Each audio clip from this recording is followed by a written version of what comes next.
వాస్తవానికి జరిగింది అన్యాయం. సో, అన్యాయానికి ఎవరైనా స్పందించాల్సినటువంటి బాధ్యత ఎవరికైనా ఉంటుంది. సో, అందుకోసమనే మేము గూడా వెళ్ళామంటూ కూడా చాలామంది ఆడ అంటున్నారు. అలాగే అనాలి. విద్యార్థులకు సపోర్ట్. అంతేగాని నేను లైకులొస్తాయి, ఫాలోవర్స్ పెరుగుతారని ఎళ్తానని ఎవ్వడు చెప్పడు. వాడి లోపల ఇంటెన్షన్ అనేది నువ్వు రీడ్ చేయలేవు, నేను రీడ్ చేయలేను. కానీ ఇన్‌స్టాగ్రామ్ రీడ్ చేయగలదు. హ్మ్. ఇన్‌స్టాగ్రామ్ చేసే పనే అది. ఇన్‌స్టాగ్రామ్ ఏంటి ఒక 100 మందికి పుష్ చేస్తది. వస్తున్నారు వీళ్ళని పుష్ చేస్తూ ఉంటది. సో, అలా ప్రతి ఒక్కడికి రీచ్ అయింది. హ్మ్. ఇప్పుడు అదొకటే కాదు. ఇప్పుడు చాలా ధర్నాలు జరుగుతాయి. కానీ ఆ ధర్నా అంత హైలైట్ అవ్వడానికి కారణం ఏంటంటే one of the thing is మనకి 2 ఐడియాలజీలు ఉన్నాయి మన భారతదేశంలో. ఒకటి లెఫ్ట్, ఒకటి రైట్. హ్మ్. రైట్ అంటే ఏంటంటే మన కల్చర్‌ని ప్రిజర్వ్ చేసుకోవాలి.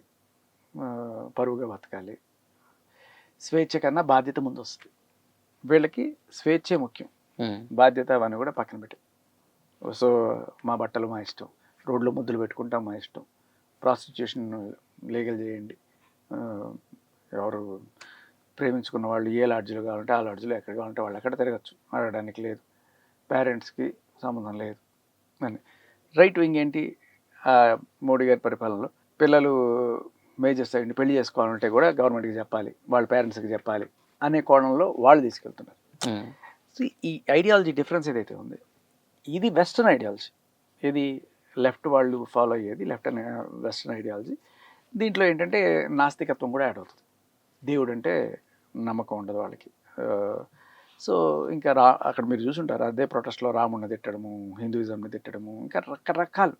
అంటే ఒక డైల్యూట్ అయిపోతుంది. పిచ్చోడి చేతిలో రాయేలాగా ఇది ఏ డైరెక్షన్లో వెళ్తుందో తెలియట్లేదు. ఒకదాని గురించి మాట్లాడడానికి వచ్చి వేరే వేరే ఏంటేంటో మాట్లాడుతున్నారు.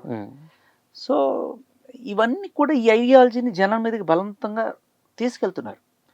అది చూసి రెబల్ అయ్యే వాళ్ళు కొంతమంది, అవును కదా అనుకునే వాళ్ళు కొంతమంది. సో మొత్తానికి ఒక పెద్ద స్ప్లిట్ అయితే మన ఇండియన్ సొసైటీలో చూస్తున్నాం. ఓకే.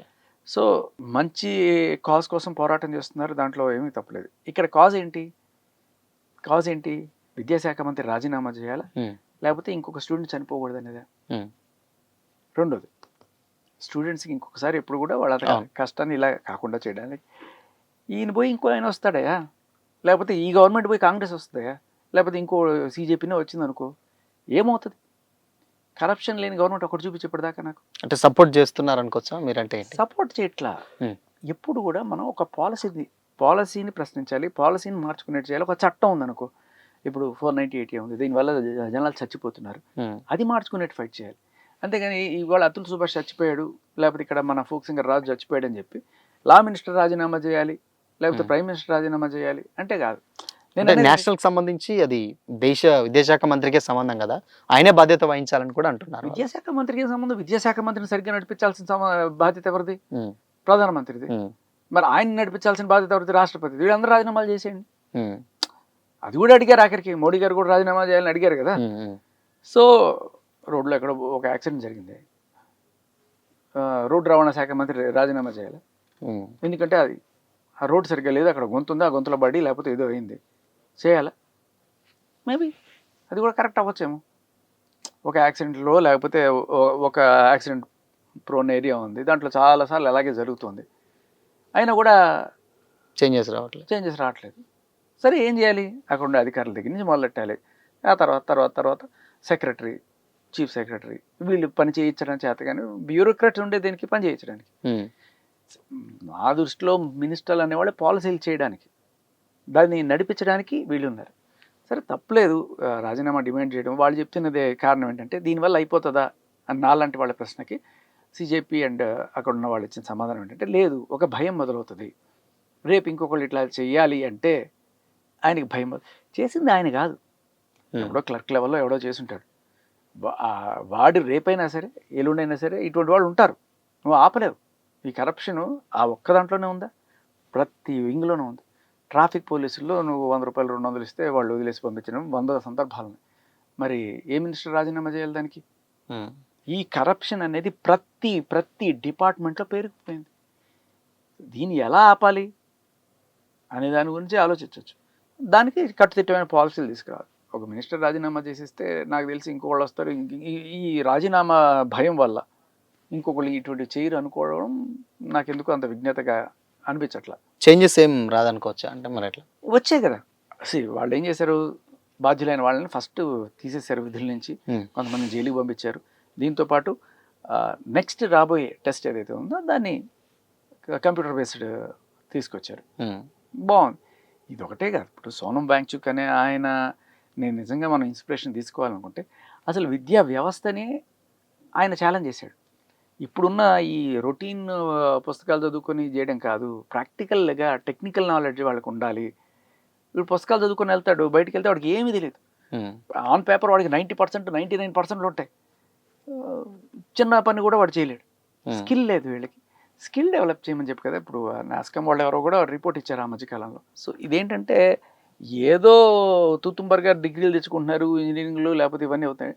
డాక్టర్కి అట్లీస్ట్ ఇంకా కొంత వాల్యూ ఉంది. మిగతా డిగ్రీలతో కంపేర్ చేస్తే డాక్టర్ అయిన వాళ్ళకి చాలా వరకు వాల్యూ ఉంటుంది. అది కూడా టాప్ టైర్ యూనివర్సిటీస్లో చేసిన వాళ్ళకి బాగుంటుంది. ఇక్కడ దొరక యుక్రెయిన్కి వాటికి వెళ్ళి చేసుకునే వాళ్ళు కూడా లేరా, ఉన్నారు. దీనికి తోడు అసలు ఇదే ప్రాబ్లం అనుకుంటే తల్లిదండ్రుల గ్రీడ్. ఎట్టయినా సరే నా కొడుకు నా కూతురు డాక్టర్ అయిపోవాలి, ఎట్టయినా సరే. దానికోసం వాళ్ళు లక్షలు కోట్లైన ఖర్చు పెట్టడానికి రెడీగా ఉన్నారు. ఎందుకు అంటే అదొక ప్రెస్టేజ్. లేకపోతే వాడు రేపు వాడు డాక్టర్ అయితే వాడికి వచ్చే కట్నమో, లేకపోతే హాస్పిటల్ ఫీజు, లేకపోతే రేపు అమెరికాకి వెళ్ళడం, లేకపోతే వాట్ ఎవర్. దీంట్లో వీళ్ళు ఏం చేస్తున్నారంటే కోచింగ్ సెంటర్లకు లక్షలు పోసి చేర్పిస్తున్నారు. ఈ కోచింగ్ సెంటర్ల వాళ్ళు మాకే ర్యాంకులు రావాలని చెప్పి వీళ్ళు ఏం చేస్తున్నారు, ఏదో రకంగా బ్రైబ్ చేసి ఎవడో ఒకడిని పేపర్లు తీసుకొస్తున్నారు. సో ఇక్కడ ఏంటంటే ఈ గ్రీడ్ ఇక్కడితో మొదలైంది, పేరెంట్స్ దగ్గర నుంచి మొదలైంది. పేరెంట్స్ దగ్గర నుంచి మొదలై వీళ్ళు పేపర్లు తీసుకురావడం. ఇది ఇవాళ కొత్తగా మనం చూస్తున్నది ఏం లేదు. ఇవాళ నువ్వు చూస్తున్న ఈ పేపర్ లీక్కి 100 సార్లు 1000 సార్లు జరుగుంటాయి పేపర్ లీక్.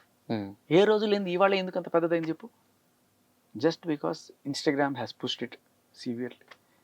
సిజేపీ చేస్తే ఏంటి, బీజేపీ చేస్తే ఏంటి, డీజేపీ చేస్తే ఏంటి, ఎవరు చేస్తే ఏంటి? ఇంతకుముందు చేసిన దానికన్నా ఇది ఇవాళ మనకి పెద్ద భూతంలాగా ఎందుకు కనబడుతుంది?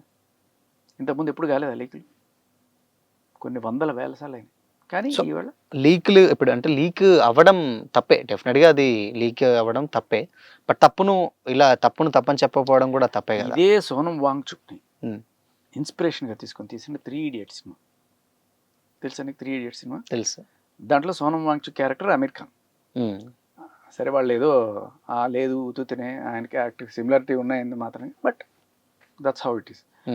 ఆయన ఇలాగే అమీర్ ఖాన్ లాగా, అమీర్ ఖాన్ ఆ సినిమాలో ఆయనలాగా ఒక యూనివర్సిటీ, దాంట్లో పిల్లలు చదువుకోవడం అంటే జస్ట్ పుస్తకాలు కాదు, దాని ప్రాక్టికల్గా దాని యూసేజ్ ఇవన్నీ కూడా చూస్తుంటారు. అదే సినిమాలో అమీర్ ఖాన్ వాడి ఫ్రెండ్ కోసం పేపర్ దొంగతనం చేస్తాడు, పేపర్ దొంగతనం చేస్తాడు. ఆ రోజు చేసింది హీరో కదా, మనం ఏం చప్పట్లు కొట్టుకుంటాం కదా. మనకి బ్యాక్గ్రౌండ్ మ్యూజిక్ని బట్టి మూడ్ మారిపోద్ది, అక్కడ చేసేవాడిని బట్టి మనకి మూడ్ మారిపోద్ది. నిజానికి చెప్పాలంటే ఇది అంత పెద్ద కాజ్.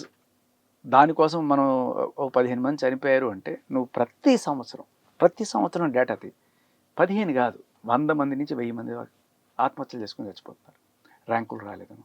ఇంకోటి మన ఎవరో ప్రశ్నిస్తున్నారు, వాళ్ళేంటి ఇలా పేపర్లు తెచ్చుకొని వాళ్ళు కనుక ప్రిపేర్ అయ్యి వాళ్ళు డాక్టర్లు అయ్యి వాళ్ళు చేస్తే పేషెంట్ల పరిస్థితి ఏంటి, ఎంతమంది చంపేస్తారు వాళ్ళు అని చెప్పి వచ్చి రాని ర్యాంకులతోటి. మరి అదే మనం రిజర్వేషన్లు కూడా అడగచ్చు కదా. అక్కడ ఉండేది కరెక్ట్గా 15% ఓసీకి, మిగతా 85% రకరకాల రిజర్వేషన్లు ఉన్నాయి దాంట్లో. మరి ఆ రిజర్వేషన్లో వాడికన్నా వీడికి ఎక్కువ మార్కులు వచ్చి వీడి సీట్ రాక వీడి రైలు పట్టాల కింద తలబెడితే దానికి ఎవడు రెస్పాన్సిబుల్? దాని గురించి ఎవడు మాట్లాడుతున్నాడు?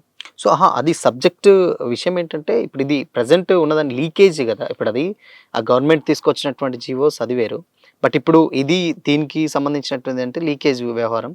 సో చేస్తున్నప్పుడు ఏమైందంటే వ్యవహారం కాదు, ఆత్మహత్యల వ్యవహారం.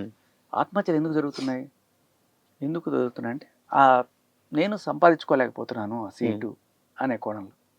మేబీ ఇంతకుముందు ప్రిపేర్ అయ్యాను, రేపు వేరే పేపర్ వస్తే నేను ప్రిపేర్ అవ్వలేదు ఆ పేపర్కి, నాకు రాకపోవచ్చు అనే భయమే కదా. నిజంగా ప్రిపేర్ అయిన వాడికి, అంత కాన్ఫిడెన్స్ ఉన్నవాడికి ఏ పేపర్ అయినా నేను చేస్తాను అంటాడు. కానీ ఇక నాకు రాదు ఇంకేమైపోతుంది, నేను ఈసారి ఈ పేపర్లో రాశాను, నాకు ఈసారి 90 మార్కులు వస్తారు, రాకపోతే ఏంటి నా పరిస్థితి అనుకునేవాడు భయంలోకి వెళ్తాడు.